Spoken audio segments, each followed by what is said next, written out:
This is Glambition Radio, episode number 201 with Sunny Lenarduzzi, YouTube Marketing Maverick.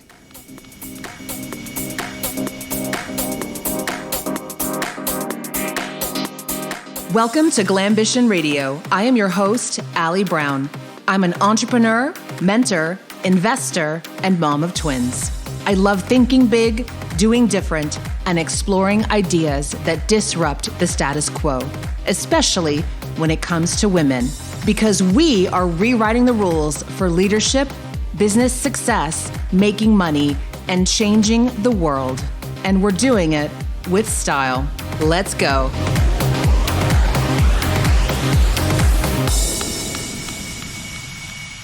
Quick shout out to 2 reviews that we got online on iTunes. Thank you so much. First is from Graceful Ocean. She says, wow. I just finished listening to the episode with Jesse Willie Wilson and was blown away. I've been listening for several months now to your podcast and have loved them all. But something about this one really spoke to me and inspired me to a new level. Thank you, WS. And the second one is Angie from Hong Kong, a podcast from a different sphere. I started listening to Allie's podcast almost 2 years ago and have been following ever since. Each show leaves me with something new to apply to my business and my life, and it's comforting to hear that even 7-figure earners go through struggles. Thank you for doing what you are doing. And it's great to have you listening from Hong Kong. The whole world is listening, and the whole world's going crazy, by the way. I'm not even going to go into some type of monologue over this, because by the time this posts, it's going to be totally different or worse or better. And so just stay tuned to my social channels. I'm pretty active on Instagram and LinkedIn most of all. And last week I did a live just saying, listen, we have to keep our heads on straight. We have to calm down. And what scared me more really, and still does, than this quote pandemic is the response that people are having to it. And I mean, just ladies, keep your heads on. Remember, for many of you, you're the breadwinners of your families, and there's so much you can control right now. There's so much that is in your control. So let's stick together. This is one of the conversations we are having in the Trust. I'm calling a special Zoom call this week for our members. The Trust is my private premier network for 7- and 8-figure women entrepreneurs. If you or another female leader could use a network like this and they are at that level, or you are at that level, it's a different conversation what's going on in here. So have a look, jointhetrust.org. After you make sure you have enough toilet paper and you don't have a pandemic, visit the site, jointhetrust.org. We are putting together some extraordinary things for spring, summer. It is a place where leaders can privately have these conversations and really help each other at a whole different level. Hope to see you there. Now, our guest today, I'm actually glad this episode is this week because we need something kind of brighter. And I mean, literally, her name's Sunny. If Sunny was born and was kind of a depressing, down person, it would not be a fit. So we're glad that Sunny is truly Sunny. I'm like, we need Sunny on this week.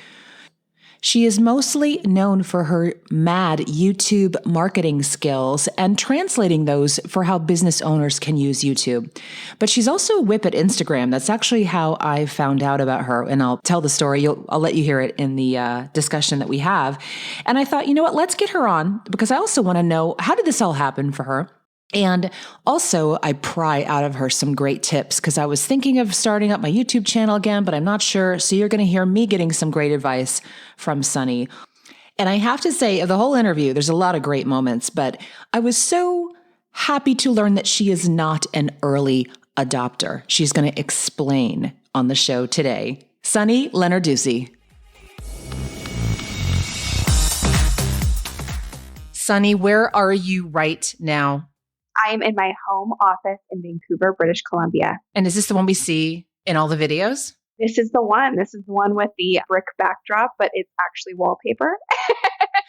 Ooh, scandal. Yeah. Yeah, spoiler alert. It's not real. That's cool though. That's cool. See, yeah. we think we can't do this stuff, and there's all these little ways to make your place look better. There's no excuse if you have a crappy apartment. Like anybody could be doing decent video. Absolutely. I mean, I got started with a window, a webcam, and a stack of books as my tripod. So I'm all about using what you have. I'm not a big fan of like needing all the things and all the bells and whistles, because at the end of the day, it truly, truly, truly doesn't matter. Yeah. So so I've done a little research on you, obviously, but there still seems to be a bit of mystery about how you became Sunny Lenarduzzi. Like how did you become this person that we're all following? And actually, let me back up a bit. So Brett, my husband, was working in the business with me last year, and I told him, it was so funny. We sound so old saying that. I'm like, see what these kids are doing today. And I'm only 48, but I'm just like, we should be doing more video and blah, blah, blah. And I'm getting back in the game. And, I don't know if you know much about the last few years. I had twins 6 years ago. And so, I slowed down a bit, been doing the show. That's been great. Yeah. It's been an awesome few years. And now I'm hiring a team again. We're doing this big launch. And so I told him, I said, we should really start thinking about getting back in video. I just hid my YouTube channel because it was just so old. I'm like, let's just hide this while we, have a strategy. Imagine that. And somehow I think he found you and he said, you got to follow this girl. And I then followed you, and we were literally driving somewhere. I think we were driving to LA one weekend without the kids, and the whole trip was watching Sunny Lenarduzzi videos. Oh my gosh, what an honor! And I'm like, oh, wow, look at this. You could do now. She's doing stuff with Instagram, and just to get ideas. And I think a lot of you listening, and me too, like. You see stuff and you may be like, okay, I'll do that with a different flavor. I'll do it a little differently, but just to get ideas. And you were the only person I kind of found that was entertaining enough to watch, but had really good content. And then we found out you're this huge deal. And so how did this happen? Like, where did you come from? I was born on a sunny day. No, I'm just kidding.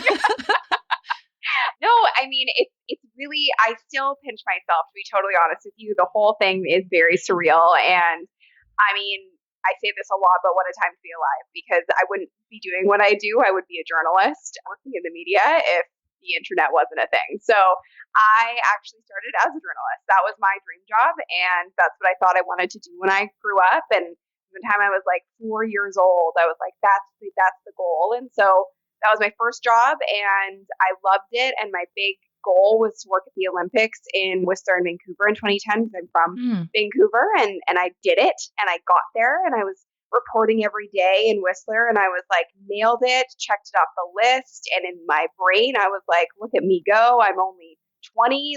And you were on camera. It was on camera. Yeah, on camera. Yeah, on camera reporter. And my very first job was actually in radio. So media was just my thing. I really was driven by the fact that I could communicate for a living. I got paid to talk for a living, help people tell stories, be creative, all those things. But when I got into journalism, and actually the weird thing about achieving this goal of being at the Olympics was that I was in my head checking off an item on my to-do list and in my goal list, but in my heart and my gut, it was not what I thought it would be. And I really didn't love the feeling of being told how to write my scripts, what to wear, what to say, where to be, who to interview, all of that stuff. And I think ignorance is bliss a little bit when you're young. And I was like, screw this, I'm going to start my own thing. And so I was driving home from the Olympics, and I was like, you know what, I'm going to start an online business of some kind. Didn't know what that meant, had no business background. So what year was this, just to give context? I'm curious. This is in 2010. Okay, yeah. So social was booming. You were seeing what's going on. You're like, I want a piece of this. This looks fun. A little bit. I think even the funny thing though, even at that time, was Instagram wasn't around at that time. So it really was still, it was still in the infancy. And so a lot of my friends, I wasn't even using Facebook. And a lot of my friends were like, oh, you got to be on Facebook. It's so great for connecting with people. And I just didn't really get that. I didn't really get, why? Why would I want to follow people and see other people's lives, blah, blah, blah. So I started playing around with social media. And then when I decided, okay, I'm going to start this business, and I had no money to be starting a business and really just had to figure it out on my own, I used social media and I figured it out and I played the game. And I was like, oh my gosh, look at this audience I'm building and this fan base I'm building for this online magazine. This is amazing. And then other people started to take notice because social media was so new. And we all know that some businesses are very behind the times. And they were like, well, how is she doing that? How is she building an audience without, paying for advertising and all these other things? And so they started hiring me. And then I was consulting for about 4 or 5 years and didn't even know what a personal brand was, didn't know what an online business was, didn't know what an online course was. And at literally like the peak of having my clients and just being at my wit's end because I was a one woman show and couldn't take on any more. Out of pure desperation one day, I was like, you know what? All my clients are asking me the same thing. Mm-hmm. I'm just going to film a video and answer them all at once instead of having to get on the phone individually, go to meetings individually because I don't have time. So I, out of pure necessity, filmed this YouTube video. I filmed it in my tiny little studio apartment and had my windows lighting, had my laptop stacked on top of a few books as my tripod, and had like this little crappy webcam in the beginning, and filmed this video. Had no subscribers on my channel at the time, like a handful, which is friends and family. No strategy, no videos, like nothing. And put up the video, sent it to my clients, and woke up the next day to a couple thousand views and was so confused and realized, oh, okay, I made a video on a topic my clients were asking me about, which at the time was Periscope. Like this definitely dates it. Periscope and live streaming and how to use live streaming for business. And I realized, okay, it's a trending topic because it just launched and nobody else has made a video on this topic yet explaining how to use it for business. And because I've made this and there's a lot of people looking for this topic, I'm showing up in the search results on YouTube and on Google. So that's where all this traffic is coming from. And then the next thing I knew, I had like 12 people in my inbox being like, how can I hire you to consult with my company? And I was like, this is magic. What is happening? So then I just sort of challenged myself and I treated it as an experiment. And I said, okay, if I do one video a week like this, just answering client questions, I wonder what would happen in a year. I didn't set these big goals. I didn't even know what to expect. At this time, I still didn't know what an online business looked like. I didn't know what an online course was. I had no idea. I just thought, oh, this might grow my tiny little consultancy here in Vancouver. And so made a video a week for a year. My channel blew up. It grew from scratch to 50,000 subscribers and 3 million viewers around the world. And you can imagine what that would do to your business and to your brand, which wasn't even a thing. If 3 million people figure out who you are and what you're good at over a year span. So we reached multiple six figures in that first year. I created my first online course because so many people were trying to hire me. What was that on? That first course was just on video marketing in general. Yeah. And I just don't think there's any better knowledge than experience, because when I think back to making that first online course, again, I was so green and had no idea what I was doing. And I built the entire thing myself. And then I brought on an intern who ended up working with me, but she and I would sit there and be at our wits' end trying to build out a platform for the online course itself. And it was the most painful experience of my life.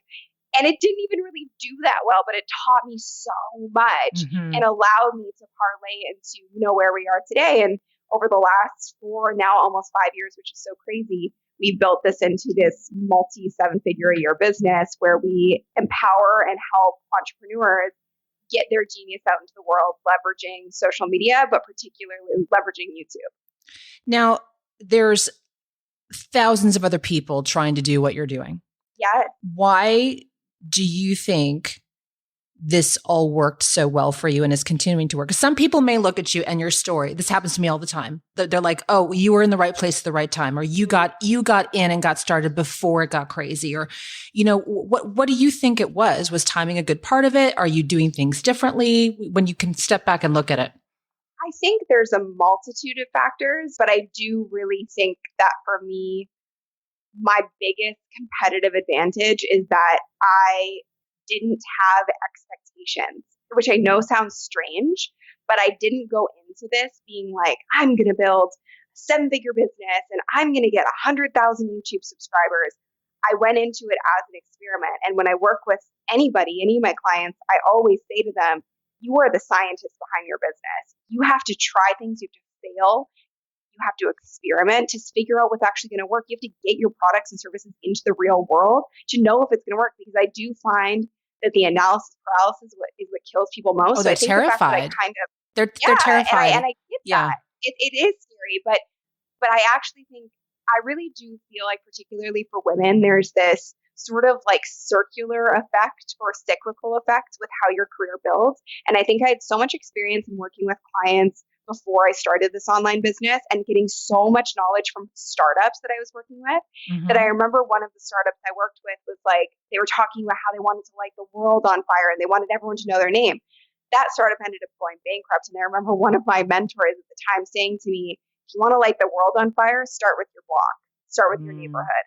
And I think that's, again, part of the reason that I've been able to sustain my business and to continue to grow is because I've never looked at the masses.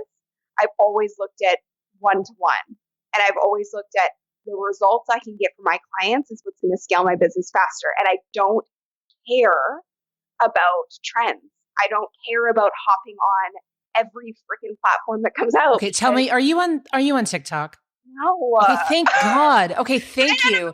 I didn't want you to say, and you all need to be on TikTok. No, and I don't play that game because I've been around long enough, and I think that that's my level of maybe maturity at this point. And like, I wasn't always this way, but I believe in focusing on one thing, and I believe in doubling down on things that actually work. Mm-hmm. So I don't jump on things until I see that they actually work, because for me, I mean, it's laughable to me that I'm watching people who like were once an expert on something else are now like, I've got a course on TikTok. And I just don't think it's been around long enough to prove that that's like really a viable platform at this point. It is doing amazing, and no shade to anyone who's using it and doing an amazing job on it.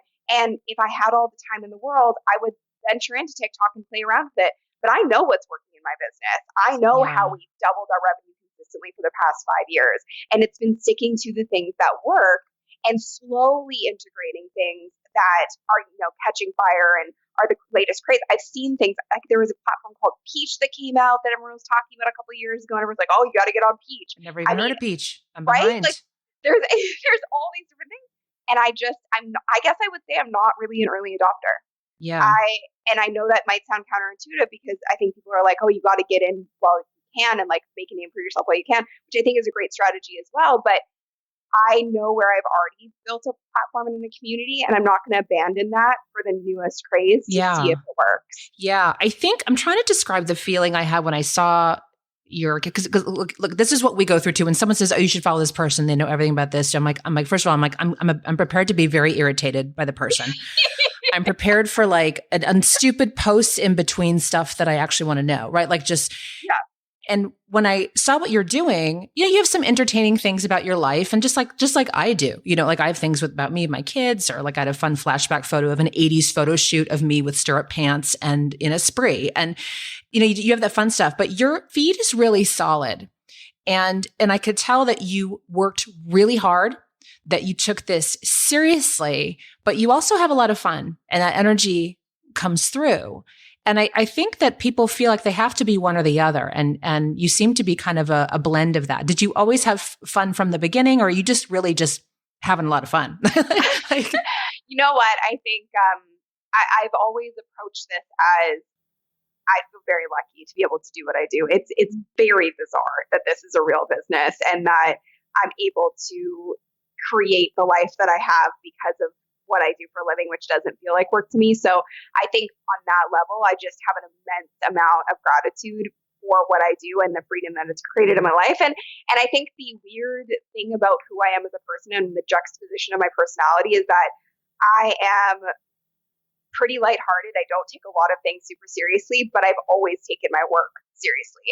And not in the sense that I don't have fun, but I am so dedicated to this mission and it working and impacting people and creating success stories that's always been my fuel. And so that part I take very, very seriously. Now, what I will say is I think part of the reason that now I am maybe coming across more human, I guess, and sharing more sides of myself is because I experienced what it was like to hit the wall in your business. And I went through a massive burnout, which I've talked about quite often.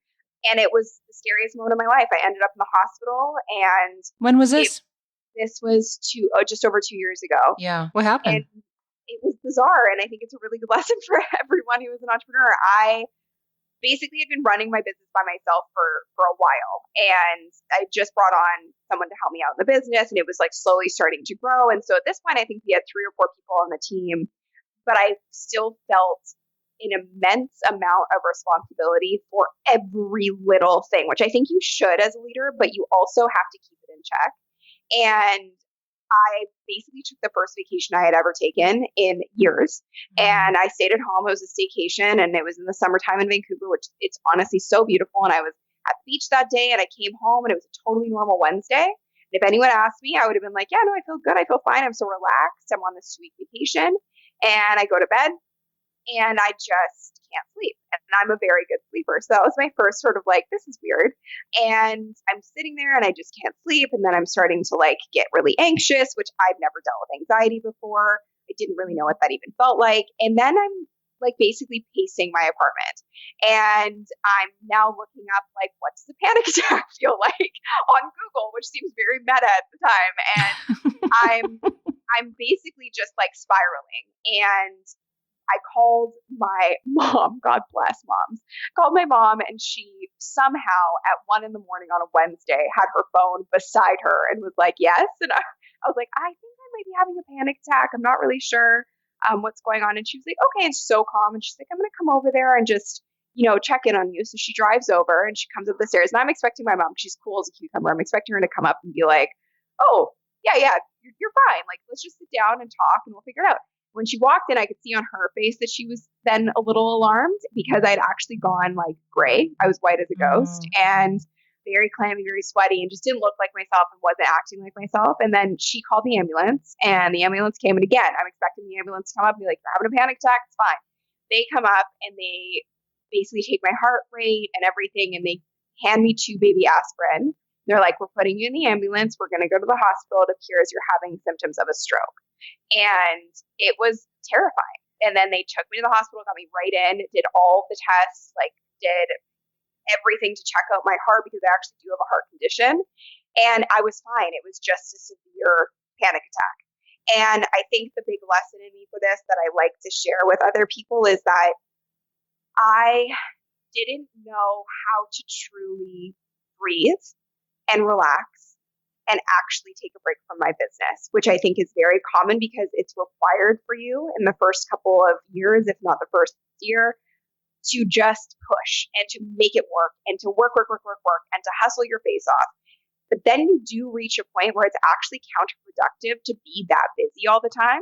And so when I finally stopped and when I finally took a second to breathe, all of this stuff started to bubble up that I hadn't dealt with.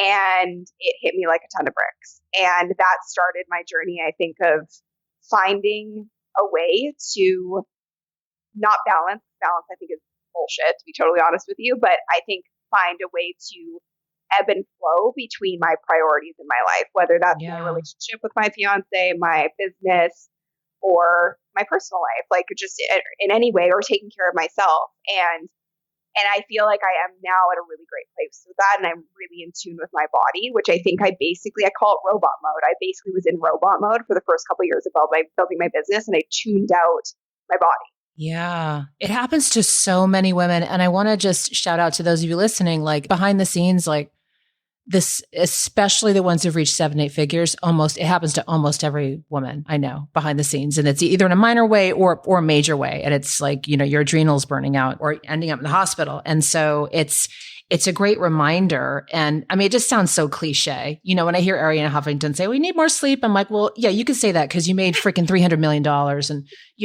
Do you know what I mean? But it's just human capacity. But we see all this startup culture and people being interviewed saying, I get up at 4 a.m. and do this and blah, blah.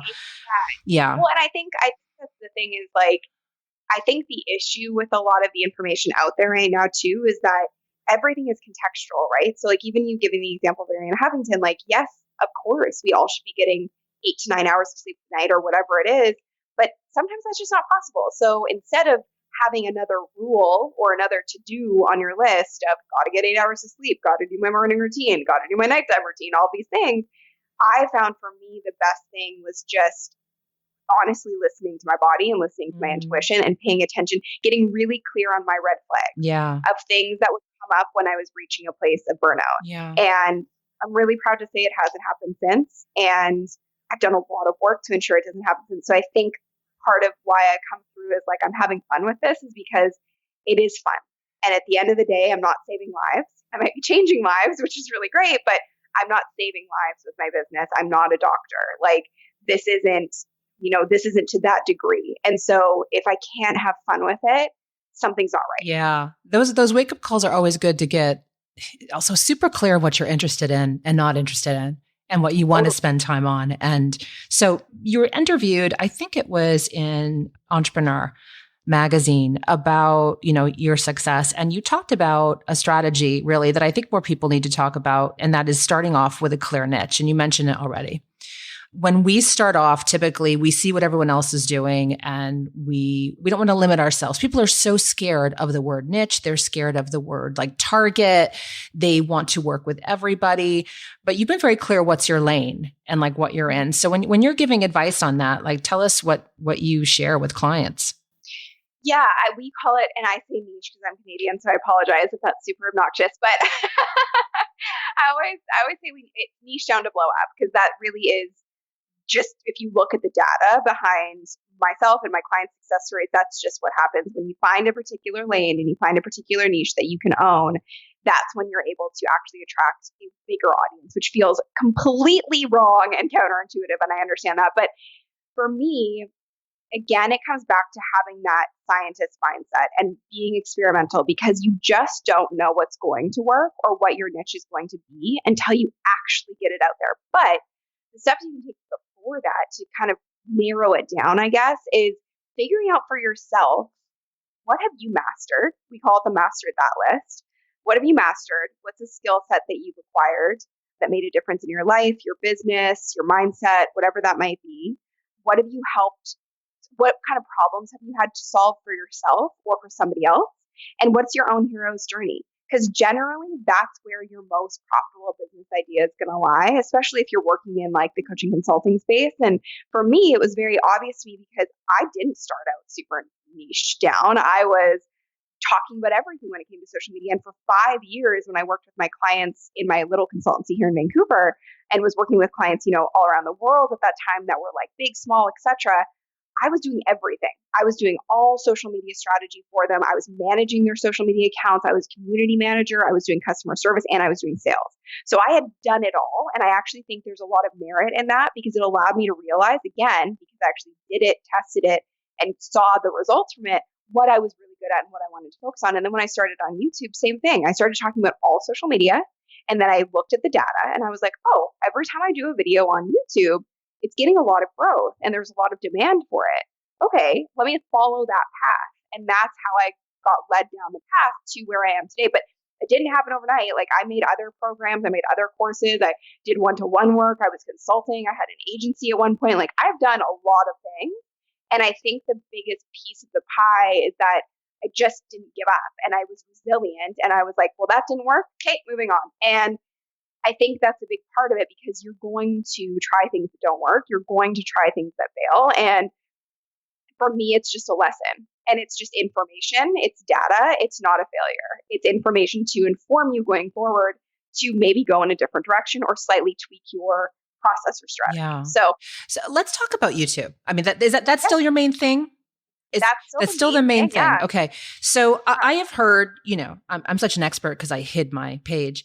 My YouTube page, because like it was just so old. I'm like, oh, for God's sake, let's just hide it until I don't want to do anything without a strategy. And I think, we went through many years like you did, and other people just like doing a lot for everybody. And then I was like, no, I'm zoning in. So let's just take our time and reboot everything.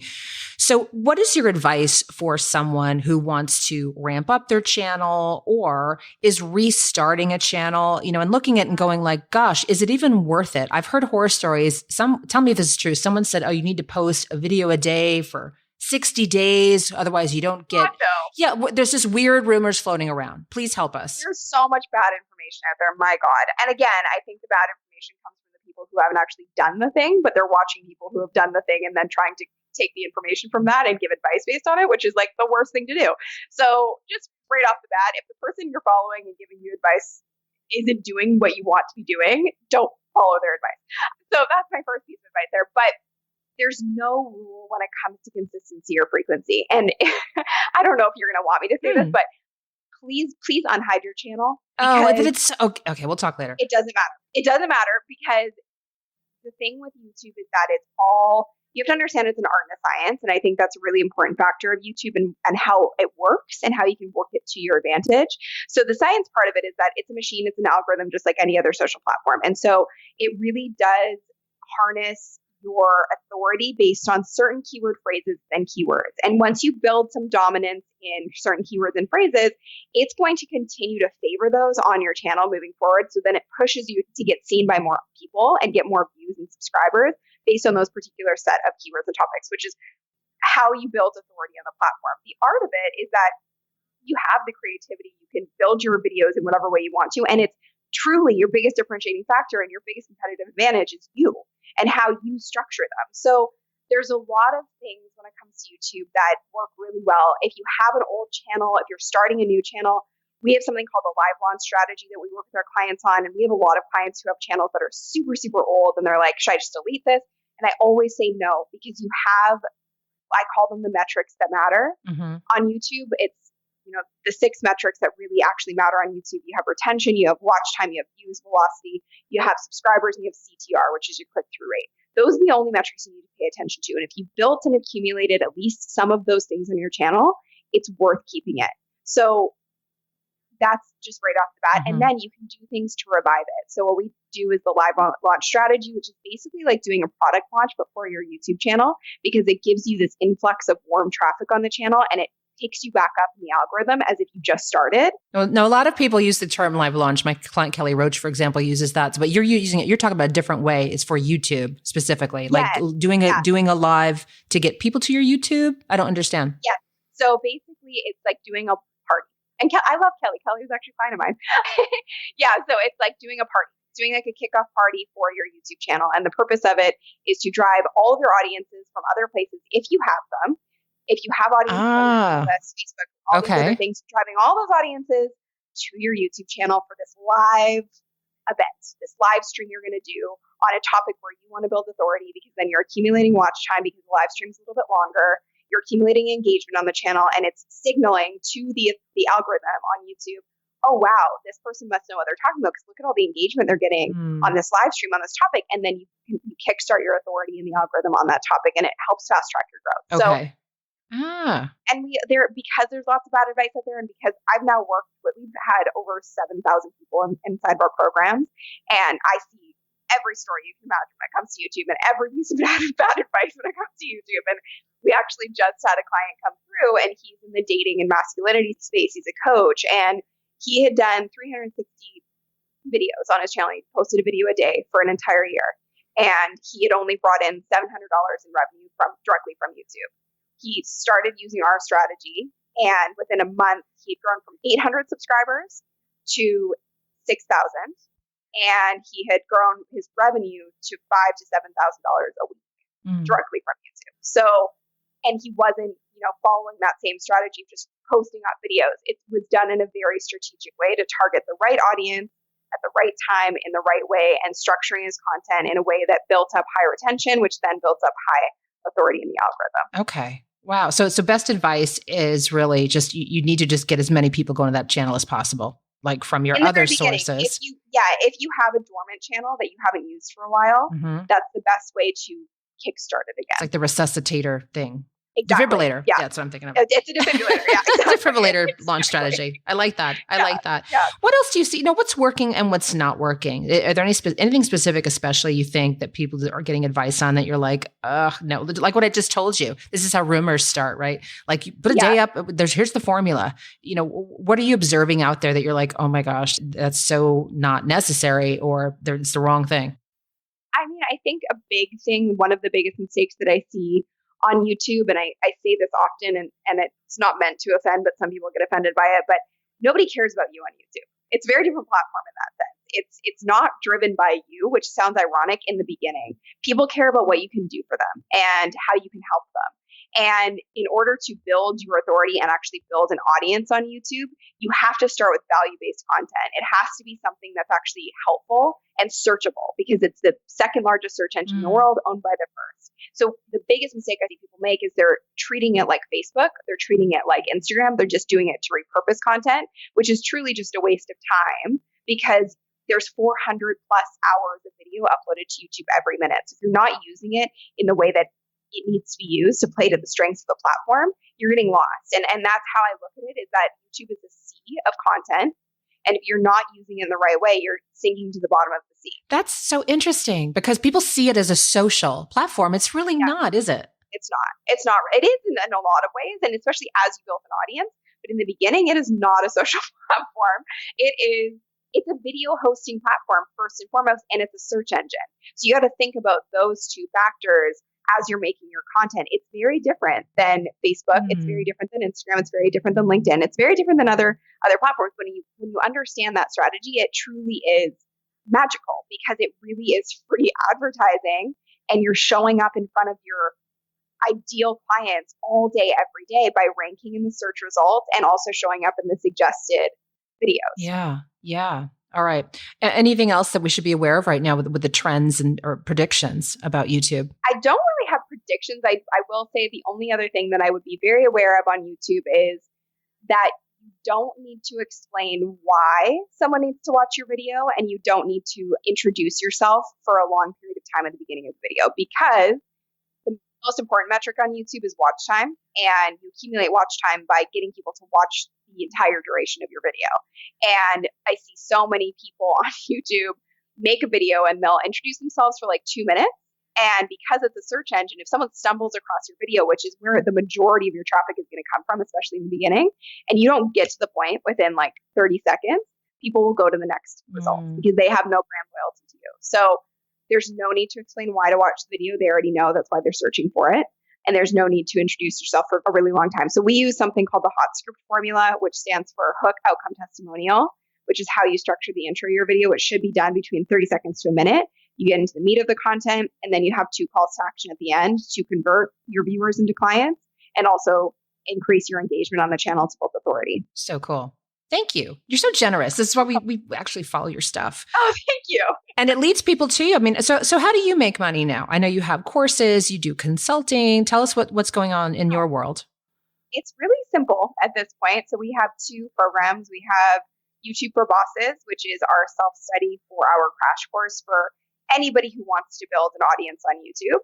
And we also have our Authority Accelerator program, which is our application-only program, it's a consulting program, and basically it's for coaches, consultants, and experts who want to build an online business and accelerate their authority leveraging YouTube. So we teach them how to create a course and scale that course using organic marketing methods online. Fantastic. Now I'm going to be a little nosy for a minute, if that's okay, but it's something you posted. I saw you recently got engaged. I did. Okay. And so can you tell us a little more about like your, what your real life is like? Yeah, of course. What do you want to know? Who is this man? Like, he's so lovely. So his name is Naveed, and it's funny. We actually grew up 5 minutes from one another, and I think it's a true testament to timing is everything, because we didn't meet. Although he was friends with a lot of my friends, he's actually best friends with my best friend's older brother, and we had bumped into each other a few times, but we never actually spoke. I saw him at a party 5 years ago, and I was dating somebody else at the time, so was he. But the moment I saw him, I was really drawn to him, and I didn't speak to him. I didn't have the guts to go up and talk to him, so I was like, you know what, not the right time.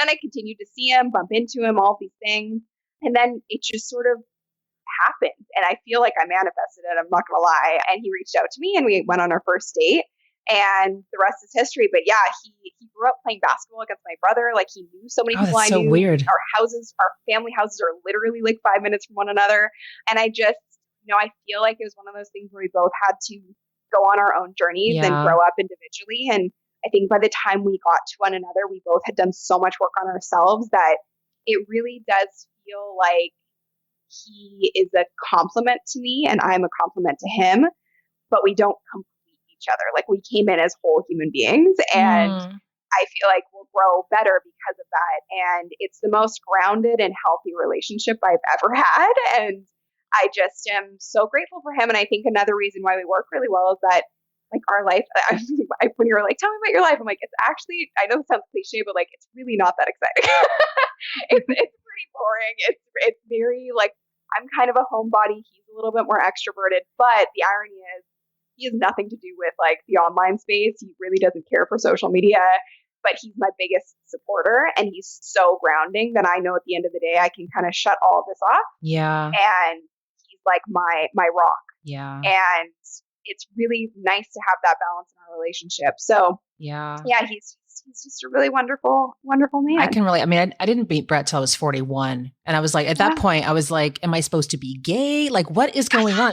I was literally like, God, I don't know. Am I going to be like Oprah? Like just single? Like what is happening? I'm like, am I not getting a sign? Like, and then I'm like, I meet this amazing man. I realize sometimes, and it's funny because sometimes we'll have this conversation in that, we'll be like, wow, sometimes I wish we met earlier, because we have more time together. But then I realized that we were both becoming who we were during that time. And I think, I just want to give all you ladies listening who are, waiting for the one, like it's going to happen. The timing's not often up to us. And so when I saw that I had to come, because I didn't know until I saw your feed, I'm like, because you seem like just so happy around it. And so congratulations. Thank you.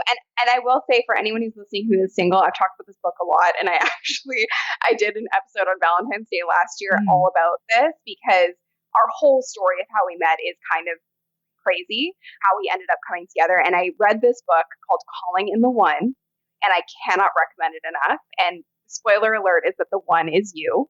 And it's a 40-day basically course in this book of figuring out who you are and becoming the mirror for what you want to attract. Because I think so much of the time we're like, oh, well, I want this person to be X, Y, and Z, and I want this big long list of things in my mate, in my partner. And you miss out on the fact that, one, are you showing up as those things? Because if you're not, it's hard to attract them. And two, there could be someone in your life right now that you're overlooking because you're so fixated on all this other stuff that is your person. So if you want a really good book recommendation, that book is amazing. And I have an episode on my podcast all about it. So. Oh, fantastic. We will go listen. Now, I don't think I've checked out your podcast. So tell me quickly about that. And then we'll do our wrap up question. Yeah. It's just called The Sunny Show. I do long form interviews with people of all different categories, really. And for me, it's been very cool to kind of dive more into more of the mindset stuff behind being an entrepreneur, love and relationships. And then of course we do a lot of like deep dive marketing strategies and things like that as well. So yeah, it's packed with we have a ton of episodes up there now. Is it video or audio? No, it's audio. Oh, it is audio. You do something in audio. Okay. I do. Yeah. So it's on iTunes, Spotify, and all of the other podcasts. We were joking in the pre-chat. I was saying it's maybe weird for you to do just audio, an audio interview. No, I love it. I love just audio. Yeah. I think it's wonderful. Because I came from radio too. That was my first career. Right. So, right. They're just different media. It's a very different feel. And, I have a lot of people tell me, oh, you should be doing your show on video. And no doubt it would be cool, but I go to kind of a different place during these interviews too. Like I'm looking at my notes, I'm thinking through things. Sometimes like my eyes are closed if I'm really taking something in, and I don't want to be thinking about the camera, what's going on. Also, I don't look like this every day. So to wrap up, Sunny, could you share 3 great pieces of advice? Those can be around your content that you put out there, or it can be, related to who you've become in this process, because this has been a wild ride the last several years. So advice for those of us at different points of our business who are listening right now. Yeah, I think the best piece of advice I can give you is to focus on one thing and do that one thing to the best of your ability and become the best at it. I think that's a really big key to success. When you look at so many successful businesses out there and so many successful entrepreneurs, that's been a big part of their strategy, is they focused on one thing instead of trying to be everything to everyone. So I would say that would be number one. The second piece of advice is take care of yourself so you can take care of everything else. I think that's a lesson, particularly for women entrepreneurs. I know everyone struggles with it, but for female entrepreneurs, I feel like it's really, really important to understand what you need as a person before what you need as a business owner. And then I think the final piece is, and this one maybe too is particularly for women, but I know, again, everyone struggles with this, is that to this day, like I've been through a huge journey with my content, and video is a different beast. And I do find that people get really freaked out by it. And I think because I've been doing it for so long, even as a journalist, I've obviously picked up a lot of like mental tricks along the way to getting really comfortable on video. But one of the things I will say is that I've played around. Like I filmed in my little tiny studio apartment at the beginning with nothing. And then I went into, a bit of a set in my apartment. And then we had this multi-million-dollar set that we were filming in Vancouver. And my content never did worse than when it was unrelatable and being filmed in a multi-million-dollar set. Really? Oh yeah. And now I've come back to, I film in my little home office with my little setup, and it is so much more relatable to people because it's called YouTube for a reason. When you show up as who you actually are with like taking out the filters, taking out the editing. And I think we've just turned a corner in social media where people are really sick of seeing perfection, and it's not something that we can grab onto or relate to. And I think we all are craving real and authentic. So I think my final piece of advice is don't be afraid to show up as who you are and show up using the things that actually play to your strengths and come easily to you, because those often are the things that are going to unlock your greatest potential. Sunny, where should everyone listening go to find out about you? Where's the best place? Your site? Yeah, go to sunnylenarduzzi.com. Okay. Let's spell that for everybody just in case. Yeah, so it's SUNNYLENARDUZZI or Z. Is that Italian? What is that? Yeah, it's Italian. Yeah. But you're like from different heritages. Heritages? Is that a word? Heritages. I'm not sure. Swedish and Italian, but okay. Wow. Well, you're just perfect. Yeah. We love you. Thank you for everything you do.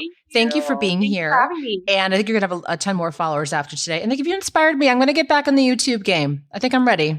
I think I'm ready. I would love that. I think you should. Yeah. And just please unhide your channel. That's like step number No, really, it's so old. Like before, I think there's stuff there before you started your business. Like that's really before social. Like that gives you so much credibility and authority. I'm telling you. All right, maybe deleting some stuff first before we put that back up there. It's just embarrassing. All right, Sunny, thanks so much, and we'll keep in touch with you online. Bye. Thank you for joining me for this episode of Glambition Radio. If you enjoyed the show, make sure you subscribe so you automatically get new shows every week. And I'd love if you left us a review. We are on Apple Podcasts, Stitcher, Spotify, and other platforms. And I'd love to hear from you. Come join the conversation online. You'll mostly find me on Instagram, but also on Facebook, Twitter, and more. Just head to allybrown.com. You will find them all there. And you can also learn about upcoming opportunities to meet in person. Glambition Radio is the elevated conversation for women leaders, and I'm honored you've tuned in.